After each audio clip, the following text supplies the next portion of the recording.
Welcome to our channel Quick Easy Learning. Today we will explore how mathematics applies to real life. Let's think about how we can use a transportation table and how to transport goods from multiple sources to multiple destinations while minimizing cost. With an interesting example, continue watching. At the end of the video, you have a question. Imagine you have a 3 factory, but you need to send product to 4 shops.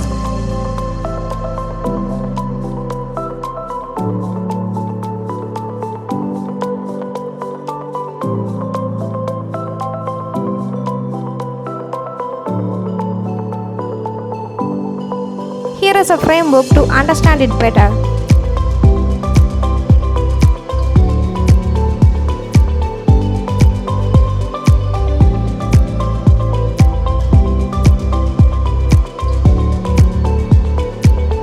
Do you know what supply and demand means?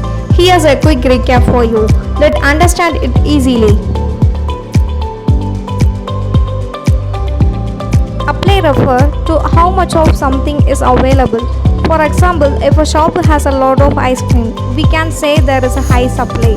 However, if not many people want it, that indicates low demand. In this example, the price might decrease due to high supply and low demand. Demand reflects how much people want something. For instance, if many kids want ice cream in summer, we can say there is a high demand. If there is a limited amount of ice cream, that's low supply. But high demand means the price might increase. So supply and demand help us to understand why price change for things we buy.